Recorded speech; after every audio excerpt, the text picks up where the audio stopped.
He was only 6 years old, terrified and in pain, but when he opened his mouth, my mother's voice came out. I've been an emergency physician for over 25 years. At 50, I've grown used to what most people can't stomach: the broken bones, the blood, the midnight screams in fluorescent corridors. After enough years in the ER, nothing shocks you anymore. Or so I thought. It was a Tuesday night, the kind where the waiting room smelled of antiseptic and stale coffee, where monitors hummed their mechanical lullabies. The storm outside had cut the power earlier, leaving the hospital to hum on generators. That gave everything a flickering, hollow feel, as though the building itself was nervous. Around midnight, the paramedics brought him in. A boy, maybe 6, his skin pale under the harsh lights, his dark hair matted with sweat. They said he'd been found on the side of the highway. No parents, no ID, just a child in shock, trembling so violently they could hardly strap him to the gurney. He's stable, one medic said, but he keeps mumbling. Didn't make sense to us. I nodded, forcing professionalism into my voice. We'll take it from here. As we wheeled him into the trauma bay, I felt a chill, not from the cold, but from the way his wide eyes fixed on me. There was no recognition there, only raw fear, yet he wouldn't look at anyone else, just me. His pulse raced, but nothing alarming. No external trauma except some scratches, dirt on his hands, and torn pajamas. The kind of case that should have been routine, but nothing about him felt routine.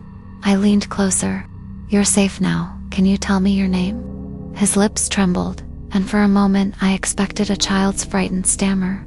But what came out froze me in place. Anna, he whispered. My heart skipped. That was my name, but not what unsettled me. It was the way he said it, the tone, the cadence, the exact voice of my mother. I pulled back sharply, the tray rattling against my hip. My mother had been gone for 15 years. The last time I heard her voice was in the hospice ward, her lungs failing, her hand trembling in mine. The boy's mouth moved again. Anna, don't fall asleep. The words struck like a blow.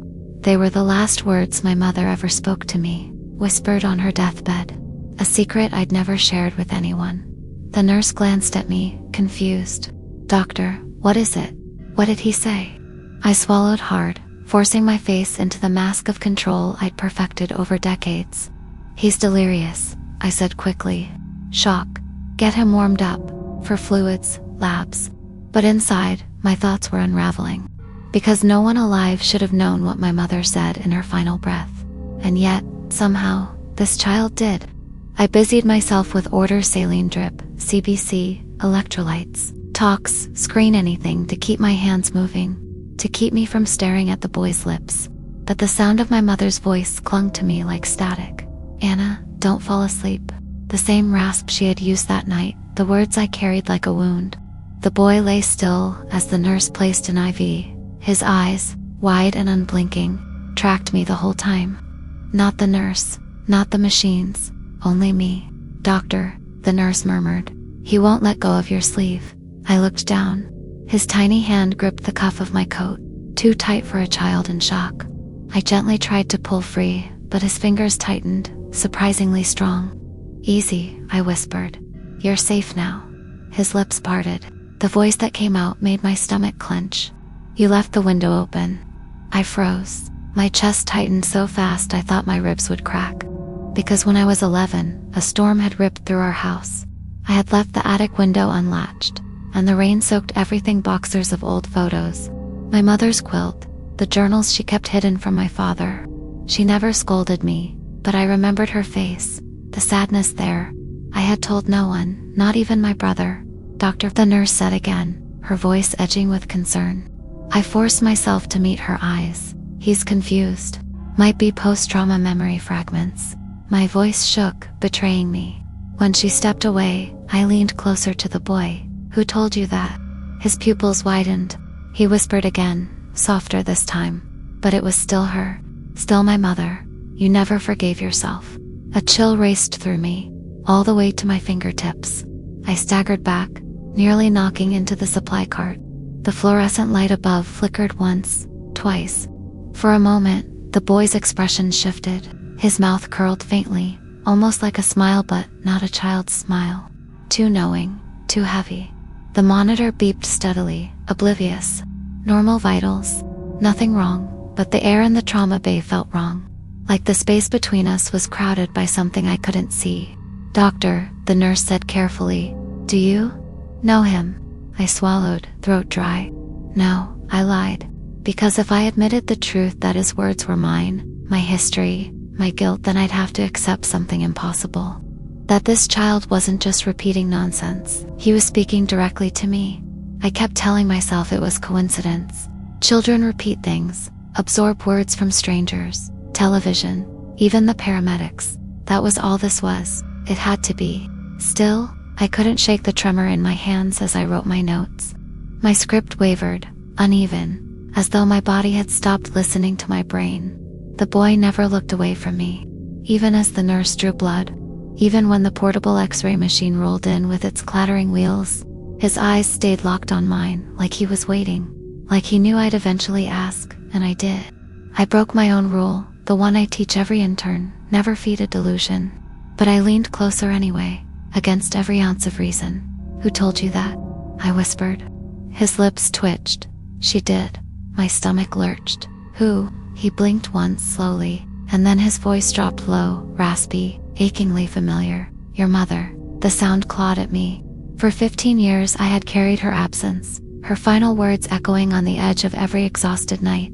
And now, here, in this hospital full of light and antiseptic and science, that absence spoke back to me through a 6-year-old boy. I straightened too fast, my chair screeching against the floor. The nurse glanced over. "Doctor, I need a moment," I said, voice cracking. Without waiting for an answer, I stepped out into the corridor. The hall was quiet but not peaceful. The storm outside lashed rain against the narrow windows. Shadows stretched oddly beneath the fluorescent lights, too long, bending away from their sources. I rubbed my temples, whispering to myself, "It's exhaustion. You're overtired. It's just stress." Still, I didn't return right away. I lingered by the vending machine, hands buried in my pockets, until the worst of the shaking passed. When I finally re-entered the trauma bay, the boy's bed was still, his vitals steady. The nurse had stepped out for supplies. I thought he was asleep, but the moment I crossed the threshold, his eyes snapped open. And then, in my mother's voice, calm and almost tender, he said, "Don't fall asleep, Anna, not again." My knees went weak. Because that night at the hospice, those were the last words she spoke, clutching my hand as her breath rattled. I had promised I wouldn't close my eyes, but I did. I nodded off in that stiff chair, and when I woke, she was gone. Tears burned my eyes, but I couldn't move. The boy tilted his head, studying me, and then he added something that made my blood turn to ice. "You missed what came after." I gripped the rail of the bed so tightly my knuckles whitened. What do you mean?" My voice trembled more than I wanted it to. The boy's eyes didn't blink. His pupils seemed too wide, swallowing the iris. When he spoke, the sound wasn't the timid murmur of a child. It was low, strained, threaded with that rasp I knew too well. "After you closed your eyes, the room seemed smaller suddenly, the walls pressing in. I wanted to dismiss it, to turn away, but my feet rooted to the floor. You weren't there when the shadows came," he went on. "You didn't hear them, you didn't see them, but I did." I opened my mouth, then shut it. My medical brain scrambled for explanations. Febrile delirium, seizure aura, trauma-induced psychosis. Anything but this. He shifted on the bed, his small hand clutching the sheet. "She called your name when the door opened. She wanted you to wake up, but you didn't." My chest tightened. Hospice rooms didn't have doors that opened themselves. I shook my head. "No," I whispered. "That's not true." She passed quietly. The boy's lips curled faintly, not a smile, but something older, knowing. "That's what you tell yourself." The monitor beeped steadily beside him, as if mocking the chaos inside me. The nurse returned just then with the fluids. "Doctor, is everything?" She stopped, seeing my face. Her eyes flicked between me and the boy. "Do you want me to stay?" I forced my composure back into place, though my heart still hammered. "Yes, stay. Monitor him closely." She nodded and busied herself with the IV. I turned to leave, but before I could reach the door, his voice followed me, soft but clear. "Don't leave me like you left her." The words froze me mid-step. I didn't turn around. I couldn't. I just walked out into the corridor, each fluorescent light overhead buzzing louder than the last. In the staff lounge, I pressed my palms to my face. My mother's death had been my private wound. My brother knew only fragments. My colleagues knew nothing. The words I carried, the guilt, the shame, they were mine alone. So how could this boy, this stranger, reach into me and pull them out word for word? I poured a stale cup of coffee, hands trembling, staring at the storm battering the windows. For the first time in my career, I didn't want to go back into the ER, because part of me was terrified he'd say more, and a darker part was terrified he was telling the truth. The storm outside showed no mercy. Rain lashed the windows. Thunder rolled like a giant dragging chains across the sky. I sat in the lounge with my untouched coffee, listening to the hospital's uneasy hum. Usually that sound comforted me, machines working, systems alive, people being kept alive. Tonight, it felt like the whole building was holding its breath. I told myself to go back, to finish my rounds, to be a doctor again instead of a frightened child trapped in her own past. I tossed the coffee, straightened my coat, and walked back toward the trauma bay. Halfway down the hall, I stopped. The boys' room door shut when I left was open, just slightly, a dark line splitting the frame. I frowned. The nurse wouldn't have left it like that. Protocol said doors stay closed to minimize infection risk. I approached slowly, my shoes whispering against the tile. Inside, the room looked the same, monitors steady, for dripping, the boy lying still under thin blankets. The nurse sat by the supply cabinet, charting. She glanced up. "Everything's fine, doctor." He's been quiet, but the boy wasn't quiet now. His lips were moving, whispering so softly I couldn't hear the words. I stepped closer, straining to catch them. The rasp chilled me before the meaning did. My mother's voice, again. "They're already here." I froze. "What did you say?" His eyes snapped open, pupils huge, black swallowing the whites. His head turned slowly, not toward me, but toward the door. The hall behind me groaned faintly, like wood under strain, like hinges protesting. I whipped around. The corridor was empty, just pale light and linoleum stretching into silence. When I looked back, the boy was sitting upright.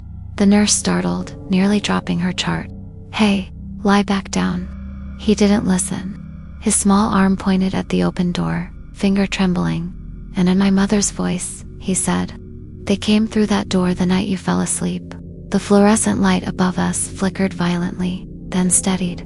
The nurse whispered, "Doctor, what does he mean?"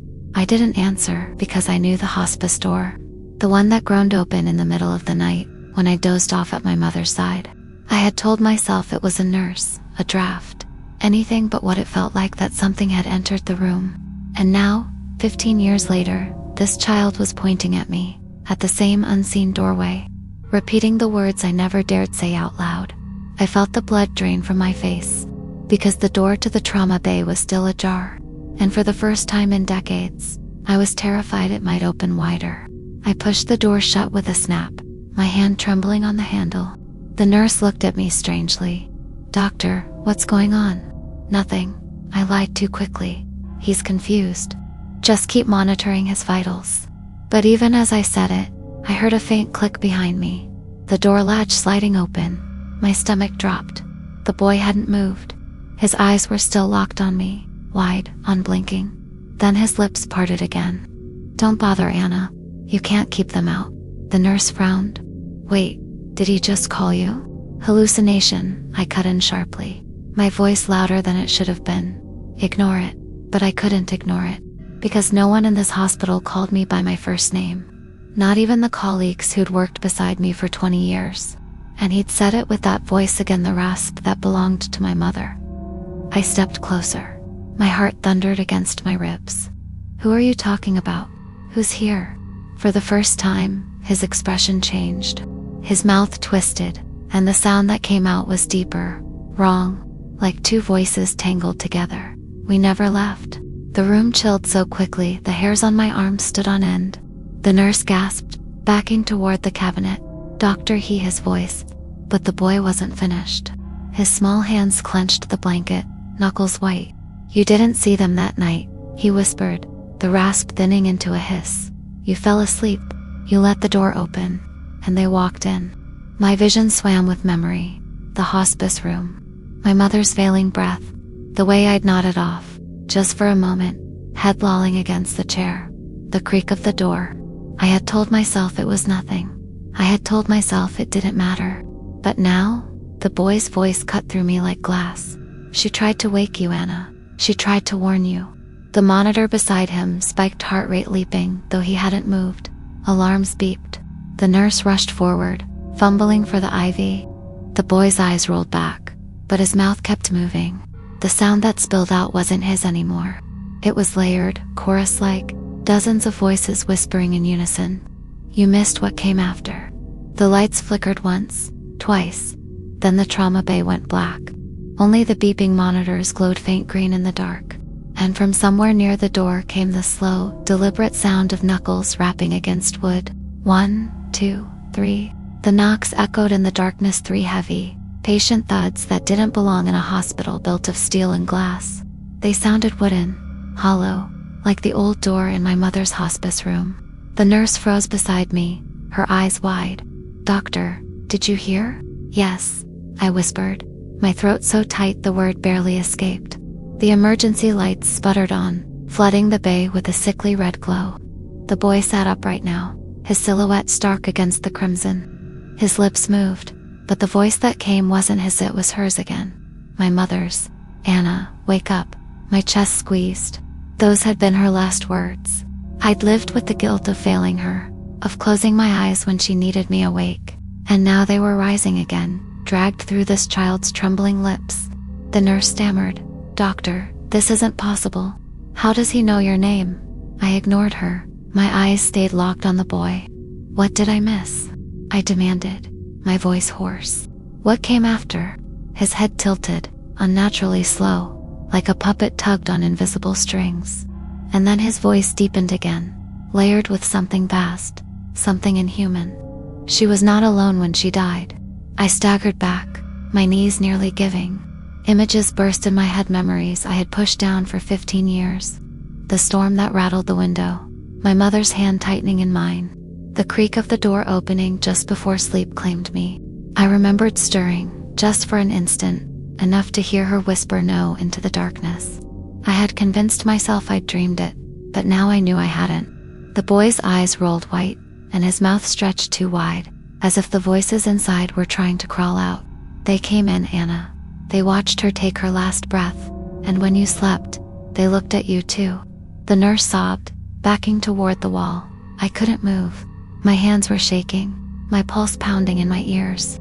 The boy collapsed back against the mattress, body slack, monitors shrieking alarms, but his mouth still moved, and through the static of his shallow breaths, one last sentence slithered out.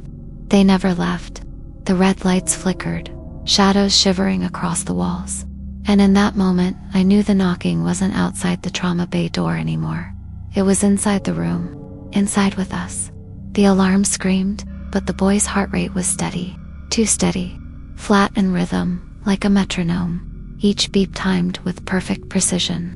Machines never do that, not in trauma bays, not with a frightened child on the bed. The nurse scrambled for the code card. Doctor, should we stop? I said, holding up a hand. She froze. The alarm still shrieked, but the monitors told another story. Heart rate 66, oxygen 100%, blood pressure textbook perfect. As though the boy were asleep, not caught in whatever this was. The air shifted, cold spilled into the room, unnatural in a hospital, kept at a constant 22 degrees. I could see the nurse's breath plume in the red light. She gasped, clutching her arms. Why is it freezing? What's happening? I didn't answer. My eyes were on the walls. The shadows had thickened, not cast from the light, but moving on their own, stretching, retreating, curling up into the corners like ink dropped in water. One of them slid across the floor toward the nurse's shoes. She yelped and stumbled back, kicking the stool over. Doctor, someone's in here. I shook my head slowly. No, not someone. The boy's eyelids fluttered, though his body lay slack. His lips parted, and a whisper escaped, dry and thin. They like the machines. They talk through them. The monitors obeyed, Their beeps shifted two tones now, alternating, pulsing in a rhythm that wasn't medical. A pattern. Knock, knock, knock. The sound sank into the floor. I felt it reverberate through my shoes, through my chest. The nurse pressed against the wall, wide-eyed, her voice breaking. "Doctor, please, what is this?" I wanted to comfort her, to tell her it was a glitch, a storm surge on the circuits. But I couldn't, because my gaze had fixed on the far corner of the room, where the shadows bled thickest. The red emergency light flickered in for half a second. I saw them. Figures. Tall, thin, faceless. Too many to count.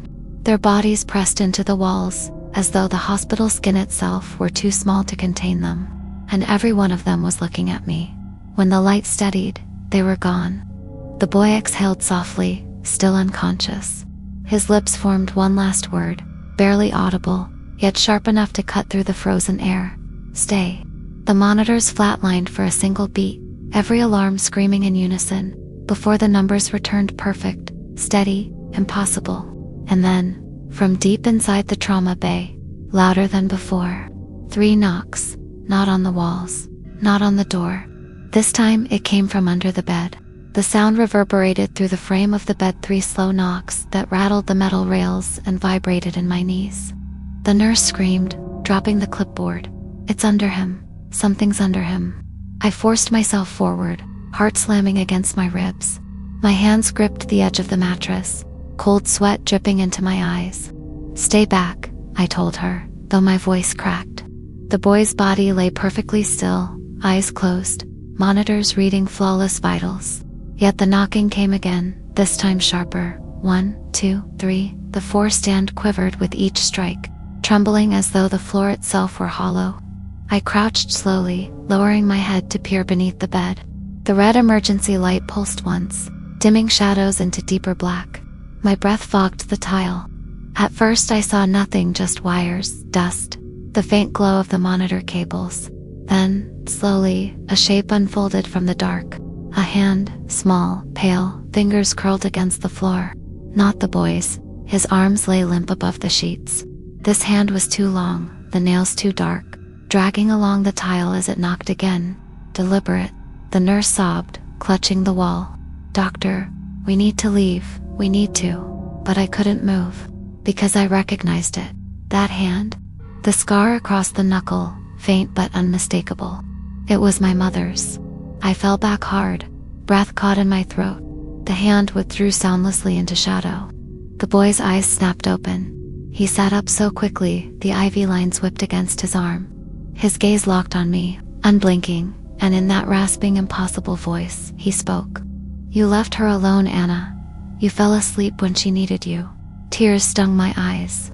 "No," I whispered, shaking my head. "I was there. I stayed with her." His mouth curled faintly. "Your body stayed, your mind drifted. And when the door opened, you didn't see what came in." The nurse grabbed my sleeve. "Doctor, please, let's get out." But I couldn't. My legs refused to move, because I knew, with an awful certainty, that if I walked out now, the truth would never let me go. The boy's voice dropped lower, layered with echoes. "You think she died in peace, but you don't know what she saw before the end." The lights flickered violently, shadows crawling like ink across the walls. And beneath the bed, something began to rise. Not crawling, not climbing, standing. The metal frame groaned as though straining to contain it. And I realized with horror that whatever had come through that door 15 years ago had never left. It had only been waiting for me. The bed rattled as though something enormous pressed upward against it. The nurse shrieked, fumbling toward the door. But when she grabbed the handle, it wouldn't turn. She yanked harder, panic clawing her voice. "It's locked. It won't open." I couldn't answer. My eyes were on the boy. He sat bolt upright, pupils swallowed into blackness, his lips moving with slow, deliberate words that spilled out in a rasp, not his own. "She called your name when the door opened, but you didn't wake." I shook my head, trembling. No, I heard nothing." His gaze tilted upward, as though seeing something above me. "She begged you. She begged you not to look." The air thinned, my lungs straining. Behind me, the red light flickered until the shadows thickened like liquid, dripping down the walls. In those shifting stains, shapes began to form, tall, thin outlines, faceless, pressing forward through plaster and paint. The nurse slammed the door again. "Doctor, what is this?" I couldn't answer, because I was finally remembering. The hospice room, the storm, my mother's hand tightening around mine, the door creaking open as sleep pulled me under, a whisper cutting through the dark, "Anna, don't fall asleep." And then, just before I drifted away, something colder, a second voice. "Stay quiet." The boy's lips moved now with that same tone, guttural, layered. "She saw us before you did. That was her punishment. To see what waited for you." The monitor spiked, numbers scrolling too fast to read, though his body stayed eerily calm. I pressed against the rail of the bed, my throat raw. "Why me? Why her? What do you want?" His mouth opened wider, stretching too far, the sound reverberating from every corner of the room. "We want you awake." The bed frame groaned, metal bending. The shadow that had been beneath it now towered against the wall, impossibly tall, bending into angles that made no human sense. Its fingers, too long, pressed against the ceiling, scraping the tiles with a shrill hiss. The nurse sobbed, collapsing to the floor, hands over her ears. The boy leaned forward, his voice suddenly soft again, my mother's voice, weak and tender. "Anna, you missed what came after. Don't miss it again." The emergency lights sputtered, then went black, and in the absolute darkness, 1,000 knuckles rapped in unison. 1, 2, 3. The sound wasn't at the door anymore. It was inside me. The knocks shuddered through my ribs, so loud I thought my bones might splinter. I staggered, clutching my chest. The nurse's cries sounded far away, muffled as if I were underwater. The boy sat still, his eyes fixed on me, but the voice pouring from his lips wasn't his anymore. "Wake up, Anna. Wake up and see what you missed." The red glow of the emergency lights pulsed once, then the room around me dissolved. The monitors, the bed, the nurse, they all blurred into darkness. I blinked, and when my vision cleared, I was no longer in the trauma bay. I was in the hospice room. The smell hit me first, toast aseptic mixed with old flowers, the cloying sweetness of morphine drips. Rain tapped at the cracked window, wind moaning through the loosened frame. And in the bed, beneath the quilt I tucked around her shoulders, lay my mother. Her hand trembled in mine, just as it had that night. Her lips moved, whispering words I knew too well. "Anna, don't fall asleep." My chest seized. "No," I whispered, tears spilling. "I'm here now. I won't leave you again." But even as I spoke, I felt the exhaustion of years ago pressing against me. My eyelids heavy, the chair digging into my back. My younger self sat slumped beside her, head nodding forward, surrendering to sleep. And then the door creaked. I turned my head. Slowly, painfully, the hospice door opened wider than it should. No nurse entered, no visitor. Just blackness rolling inward, thick as smoke. Shapes began to bleed from it, tall, angular, faceless figures. They slid into the room silently, their bodies bending where no bones should bend. My mother's eyes widened, locked on the shadows. Her lips formed my name, a desperate plea. But my younger self didn't stir. I stood frozen between them, watching my mother watch the things I had refused to see. The boy's voice layered over the scene, whispering through the dark. "This is what you missed, Anna. This is what came after." The shadows pressed closer to the bed. Their long fingers hovered inches above her chest. One bent low, faceless head tilting as if to study me across the years. My mother's final breath rattled in her throat. Her gaze darted to me, not the child asleep, but me, standing there now, forced to witness. Her lips shaped the same words one last time. "Wake up." The quilt shifted as the figures pressed down.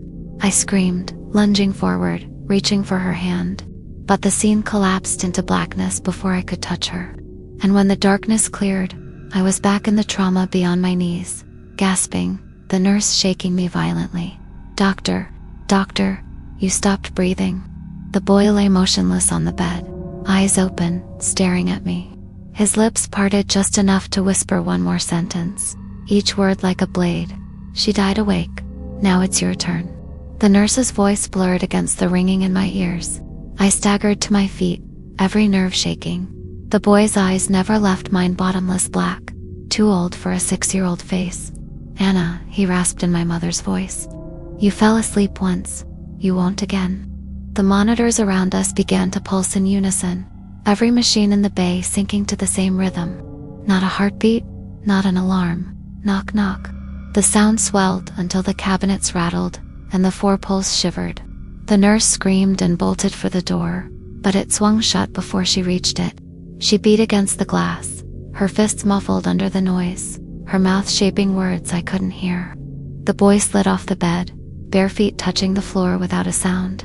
He carried the weight of someone older, every step deliberate, like an echo of something I knew too well. He stopped inches from me, tilting his head up. "You asked what came after," he whispered, lips barely moving. "Now you'll see." The red lights flickered, and once more the trauma bay dissolved into the hospice room. My mother lay before me again, eyes wide, mouth shaping that plea, "Wake up." This time, I didn't close my eyes. I watched as the figures pressed in around her bed, tall, faceless, their hands grazing the quilt. The boy stood among them now, half shadow, half child, his voice threaded with theirs. "She died awake," they whispered together, the words sliding like cold air down my spine. "Now it's your turn." The shadows turned their faceless heads toward me. The knocks began inside my chest again, 1, 2, 3, each blow heavier, until my vision blurred white. My knees buckled, my breath tore away, and in that last moment before darkness closed in, I saw my mother's face, not peaceful, not at rest, eyes wide with the same terror I carried now. Then the world snapped shut, like a door slamming.